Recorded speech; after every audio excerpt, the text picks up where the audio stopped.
at book club and yoga class. Next, every soda can and water bottle that you did not recycle will be chained to you eternally. You will all get a Tesla, but there will never be available power outlets. Every room in hell will have a television, but one channel, Fox News.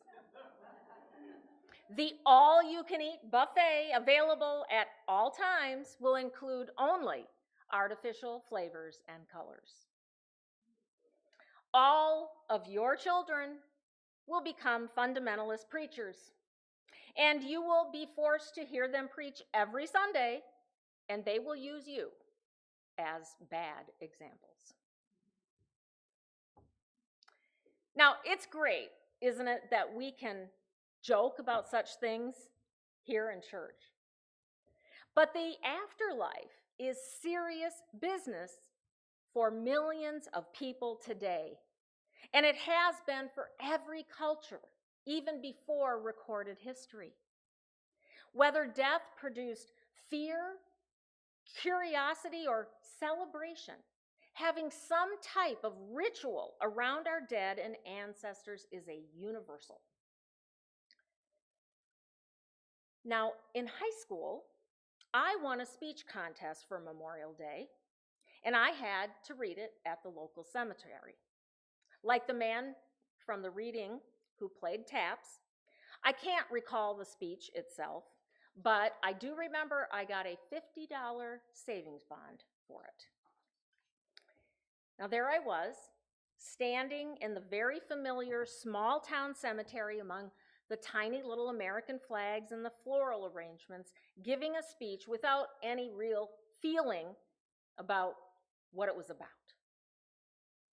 It was the same cemetery that I had played in dozens and dozens of times as a kid, while my father, the volunteer groundskeeper, dutifully mowed the lawn, trimmed the bushes, and gathered dead flower arrangements. That's the Makula headstone, one of the Makula headstones there. All our relatives are buried there, including my dad's parents, a couple of aunts and uncles, all Polish immigrants, and my dad's baby brother and half-brother who died in combat in World War II. I remember that most times my dad brought wildflowers to put on my grandma's grave. I loved it there. I still enjoy graveyards. Perhaps it's because it brings back memories of me and my dad caring for the graves of our loved ones. Now, the other side of my family also had a certain comfort for human mortality as well.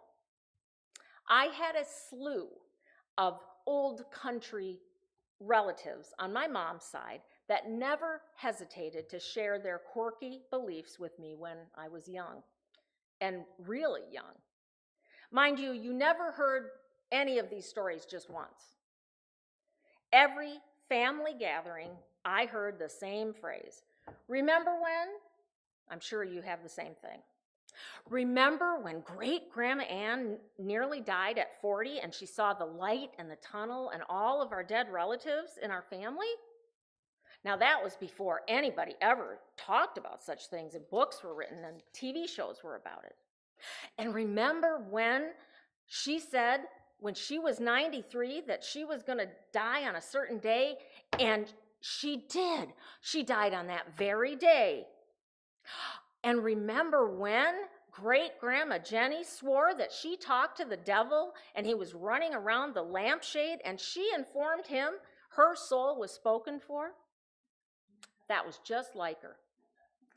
Yep, you heard these things over and over again, and at least once or twice a year, usually at a wake. Now, my grandma Pete, as we called her, since no one could pronounce Marilia, never hesitated to share her imagination and superstitions with me either. There was no doubt in her mind that deaths always came in threes, and a window must be open when someone dies so that their soul can leave. If you shivered, she always said that it was a sign that in the future someone had walked over your grave. She said that evil things were sure to follow you if you walked under ladders, split a pole, or walked on cracks in the sidewalk. She would physically stop me from doing any of these things. She also believed in ghosts. She knew some personally, and she saw them just as natural, friendly visitors.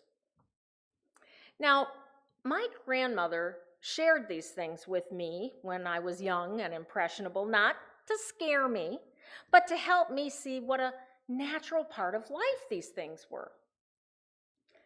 According to my grandfather, the day she died of a massive heart attack, she sat up and said, "God, this is painful. Please make it stop." And right then, she was gone. I think Grandma Pete would have loved that Jerry and I like visiting old burial grounds, and that I used to take lunchtime walks in the cemetery where Thoreau, Emerson, and Hawthorne were laid to rest. She would have gotten a kick out of the fact that my office was in a funeral home and that the church I once worked in was reportedly haunted.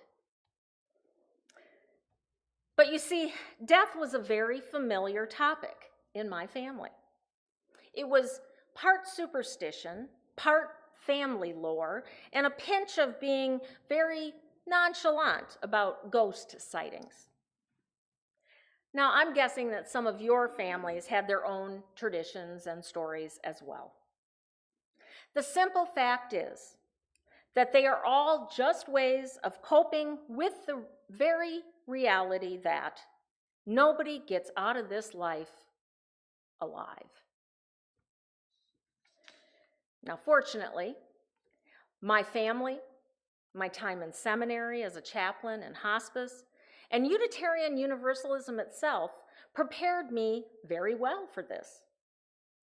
Our tradition embraces the entire natural cycle of life. And I think we believe that life is good and beautiful, and death can be as well. I have found both a life and even death-affirming message over and over again in 25 years in ministry, especially in one of my most beloved days, Dia de los Muertos, or as many people call it, Day of the Dead. Since a close friend from Mexico introduced me to it, I have participated in perhaps a dozen or so celebrations, and I have collected or made many of what you see in front of you today. Skulls representing the dead are an essential decoration and were used by the Aztecs. But it wasn't until 1910 that a full skeleton was used and colorfully decorated. It was a printmaker in that year that published an etching called The Elegant Skull, making a satirical statement about the upcoming Mexican Revolution that started making them colorful characters. It commented that an indigenous woman could dress up in French clothing, but dead is dead. For centuries, our ancient ancestors to the south have held these festivals to honor their ancestors. Of course, when Christians came upon these rituals, they transformed them into their own celebrations that were acceptable to the church, and they were called All Souls Day and All Saints Day. The festive atmosphere and the acknowledgement of our own mortality in a healthy way has made this a very popular holiday in UU congregations over the years. That is, until now. As I prepared for today, I discovered that for some in our denomination, the attitude toward this celebration has shifted. As our faith tradition has worked on cultural sensitivity, as some of you know, certain historical holidays like today's are being questioned as potentially cultural appropriated celebrations. My first reaction was shame, even guilt. How could I be so stupid, I thought. I shouldn't do this service. I should do something else. But I thought I'd do some more research. So first, I looked up the definition of cultural appropriation regarding rituals. So it is essentially, consciously or unconsciously, seeking to emulate rituals by incorporating them into one's being with superficial appreciation, little direct knowledge of the culture, and without regard to its deeper meaning. After reading that, I remembered the morning that our young son came home from a sleepover, visibly distraught. What could have happened? I questioned him and asked him, "What made you so upset?" He simply said, "I wish we were Jewish." Apparently, at his sleepover, he had been privy to some rituals and stories that he had found pretty magical. And he complained about the unimaginative nature of our UU religion. So while it's true that UUs have only 2 rituals uniquely ours, and we remind you of it all the time, water communion and flower communion, the beauty of this tradition is that we draw from many sources of the world's religions to inspire our ethical and spiritual lives. This is how we have come to our current pluralistic philosophy and theology. So I realized that without exposure to what my son had called the neat stuff other religions do, how could we have ever arrived at the inherent worth and dignity of every person and promoted justice, equity, and peace, when the very fiber of our being has been based on our willingness to draw wisdom from all those other traditions? To respect, yes.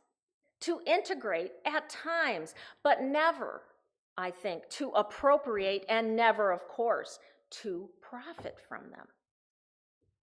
That would be clear misappropriation, as I think Mattel did with their Day of the Dead Barbie.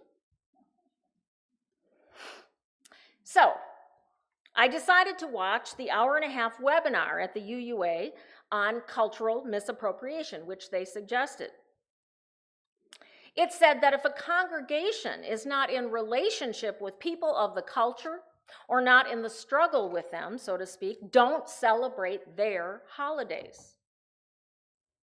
While Diwali, Kwanzaa, Juneteenth, having a Seder, solstice, and Christmas rituals are commonplace in most UU congregations, I do believe that most of the people in the pews are not Hindu, African American, Jewish, pagan, or Christian. One of the messages worship leaders are hearing right now about a celebration like Dia de los Muertos is that if a member of their congregation isn't from that culture and sharing the ritual with us, we should seriously consider whether it is appropriate to have it at all. Furthermore, it was suggested that all elements of Sunday morning, such as readings, music, and ceremonies, should be a reflection of our work and not something we pick and choose off the world holiday menu because it looks, quote, yummy.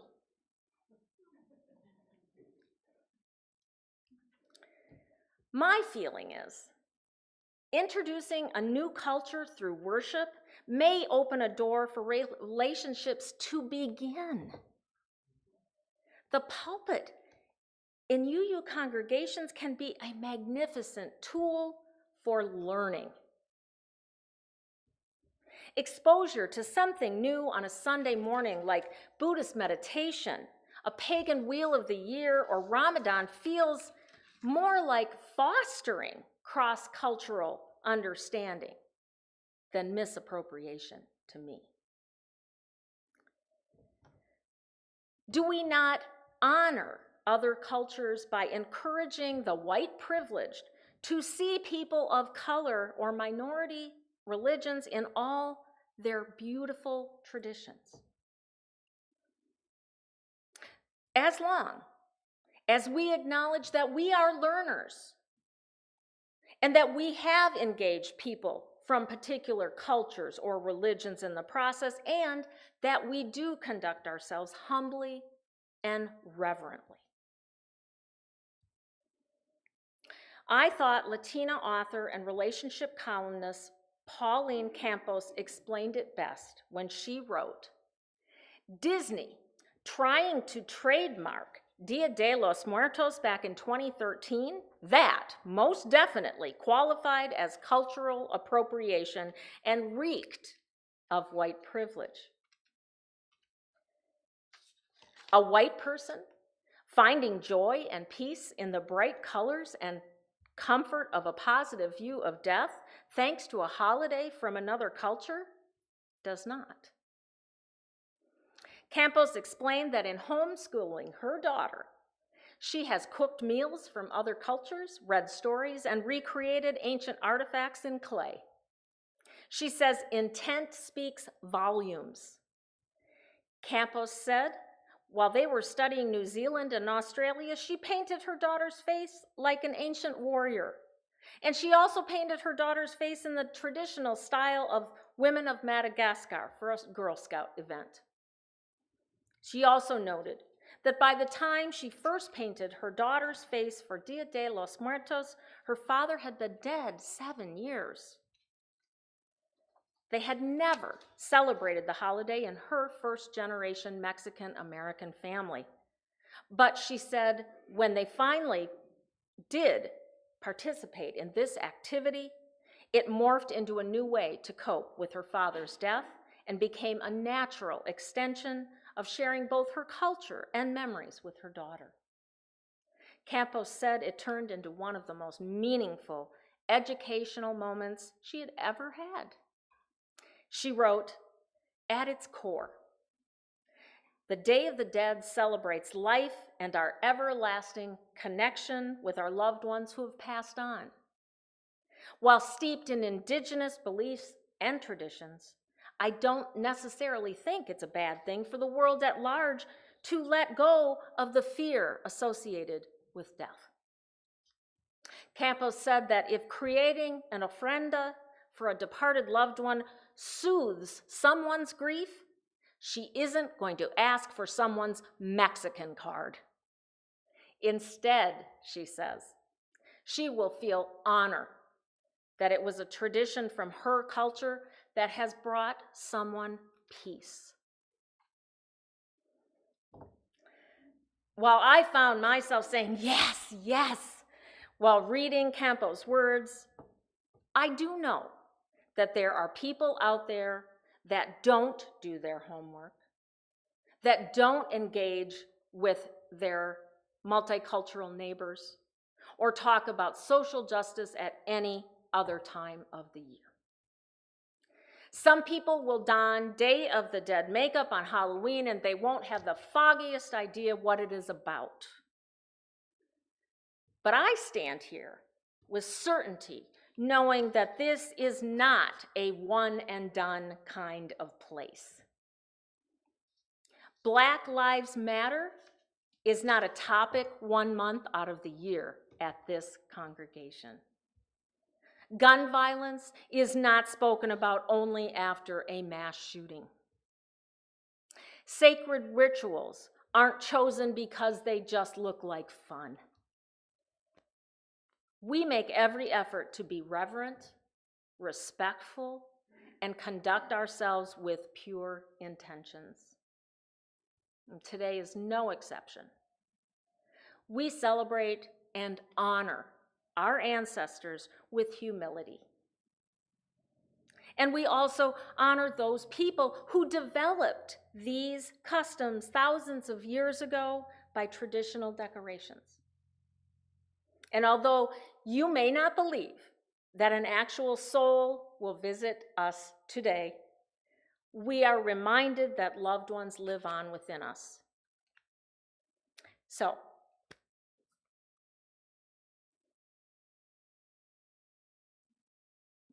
I hope that our ritual today helps you celebrate your loved ones and all that is positive about life and death. Thank you.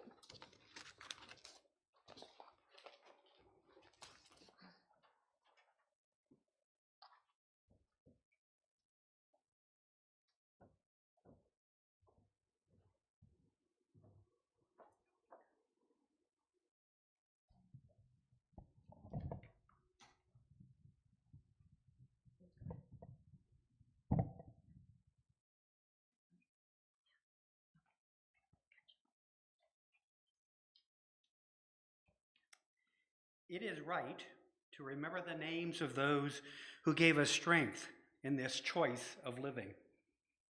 It is right to name the power of hard lives well lived. We share a history with those lives. They too were strengthened by what had gone before. They too were drawn by the vision of what might come to be. Those who lived before us have not disappeared. The lives they lived hold us steady. Their courage and love evoke our own. We, the living, carry them with us. We are their voices, their hands, and their hearts. We take them with us, and with them choose the deeper path of living. Today we celebrate El Dia de los Muertos to remember friends, relatives, ancestors, even pets. Traditionally, it is known as a time to invite the souls of loved ones past to visit us. In Mexico, the festivities continue from October 31st through November 2nd. There are homemade crafts, music, dancing, flowers, and much, much food. Celebrations like this have been held for 3,000 years. We have a common altar here today, but an altar or ofrenda would usually be made by each individual family. Each family would decorate it to honor the people who have died, and there are very specific items that are part of it. For instance, sugar skulls are given to the children to eat. And every altar includes 4 main elements of nature: earth, wind, water, and fire.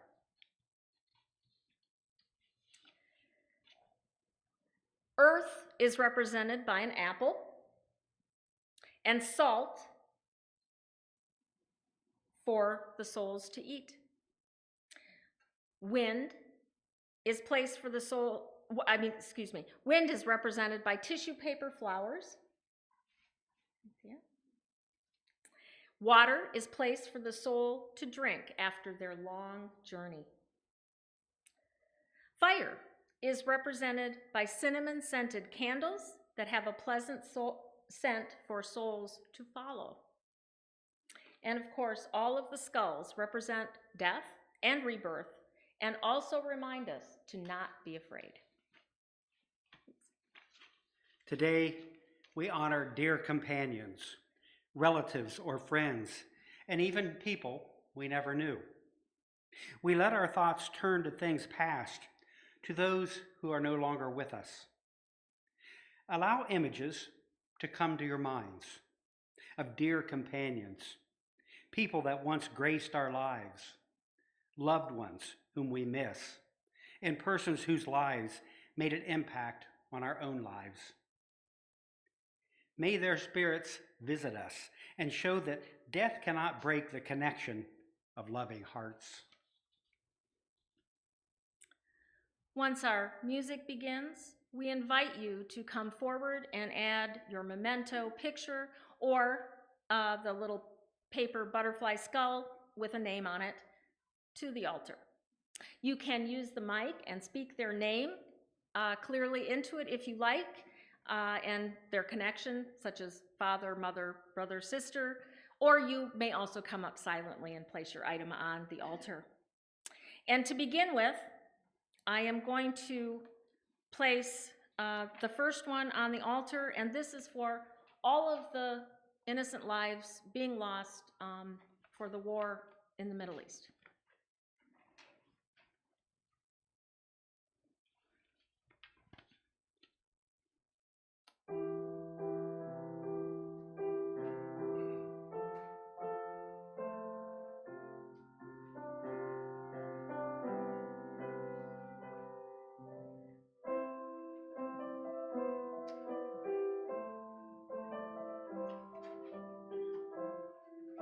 My mom, Elaine Brooks.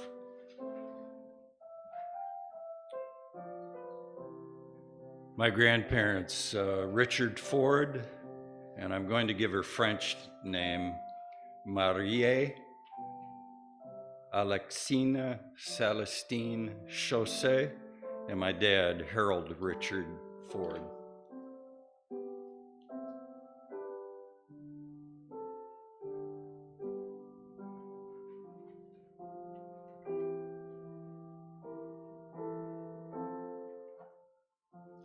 My mom, Christine Spivey.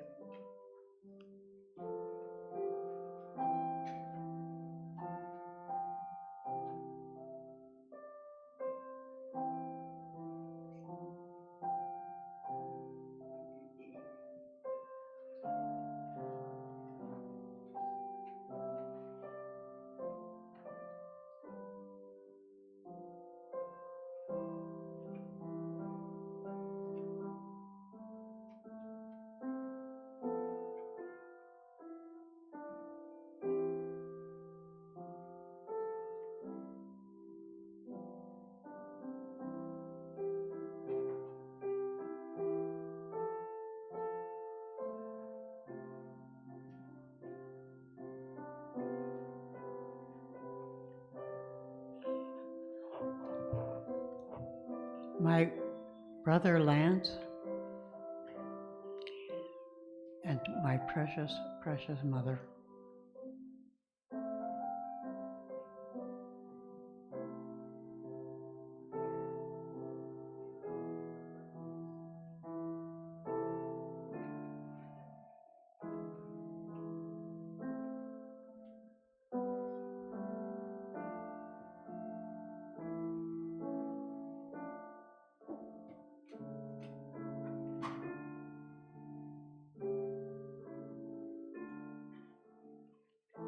My two grandmothers, Marguerite Huskins, and my Hungarian grandmother, Julia Horton.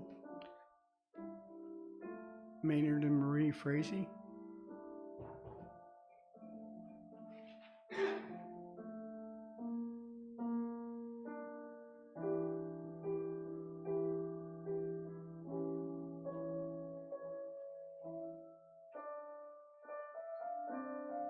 My mother, Mildred Celine Robbins. My father, Harold Wesley Robbins. And my brother, Harold Wesley Robbins, Jr.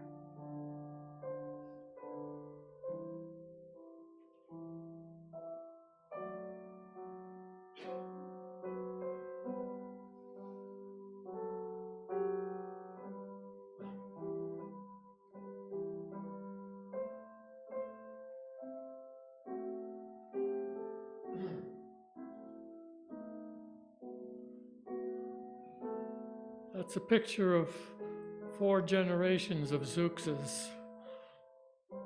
My dad, Stephen, my son, Stephen, my grandson, Kyle, and me, John. And I also want to talk about a picture that I couldn't find, but is in my mind always, almost, is the day that my sister and I, well, mainly me, started school, and we went to the store and we bought school supplies, and the picture is my mother standing behind us, so proud as anything to see us getting ready for our first day at school.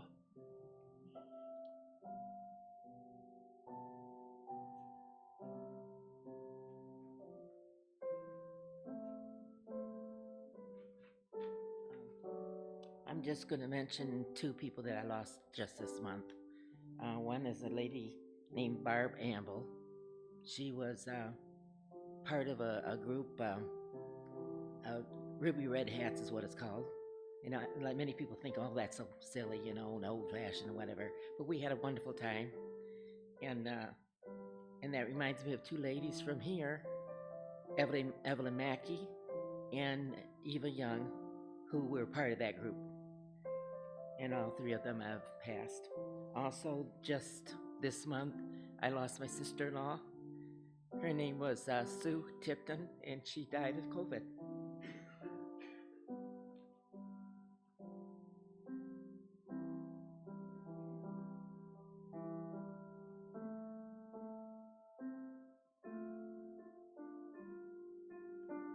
For my parents, Francis and Pauline Lilly, and my beloved Tom, and my sister, who lived in mental illness since she was 17. She died at 75 about 3 years ago, and I was her guardian.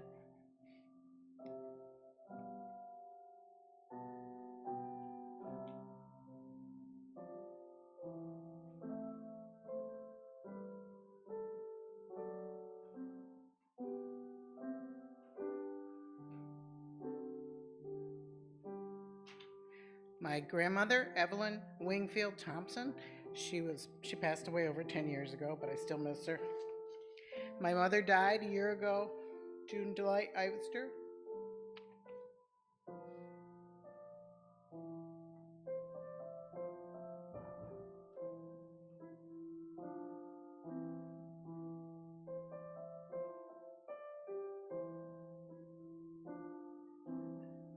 For my friend Linda Lee that I just learned about this morning, and for my mom whose gazing ball survived the hailstorm out in Davis in the summer, and my father, Bill Hammond.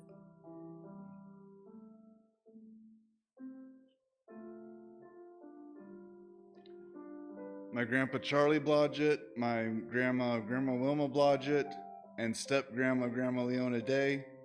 And interesting enough, the Blodgett grandparents are my next door neighbors in Crestwood, because I live in Knollwood.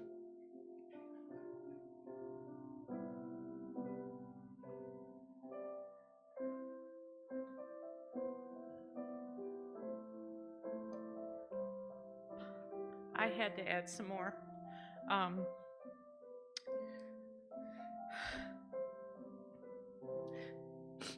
My husband's son, Jerry Pobosic, and my mother-in-law, Edna Pobosic, and father-in-law, John Pobosic, and also my dad, Charles Brooks.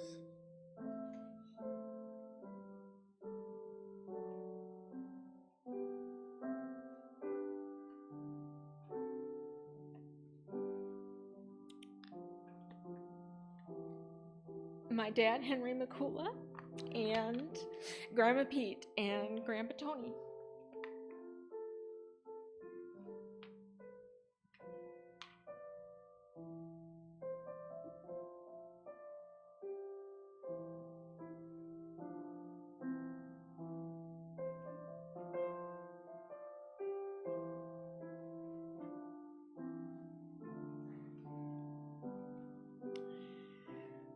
My mother and father, John and Shirley Kerr.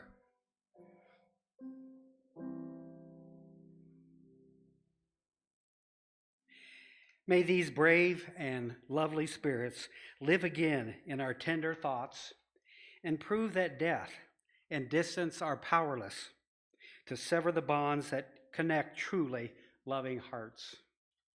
Remind us that we too are mortal, and that only our enduring legacy we leave is the love that shines through our lives.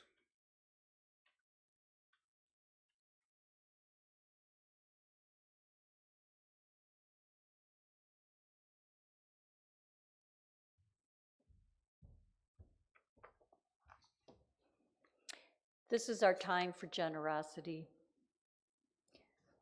George Bernard Shaw wrote, "Life belongs to the whole community. We should be thoroughly used up when we die. Life is a splendid torch that we hold for a moment. Make it burn as brightly as possible before handing it on to the future generations. We invite you to join us in our offering so that we may pass on a bright torch for future generations by placing your gift in the basket at the back of the church or as you leave, or by online at uuflint.org. All gifts are gratefully accepted.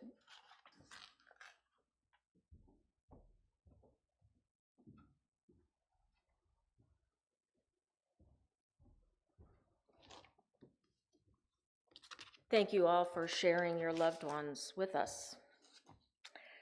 Life is a brief interval between birth and death. May we celebrate the interval with joy. May we sing the song that belongs to us.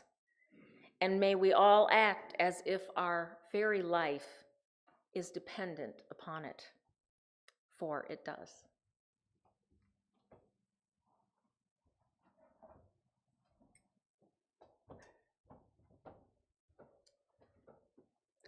And let us extinguish our chalice. We extinguish this flame, but not the light of truth, the warmth of community, or the fire of commitment. These we carry in our hearts until we are together again.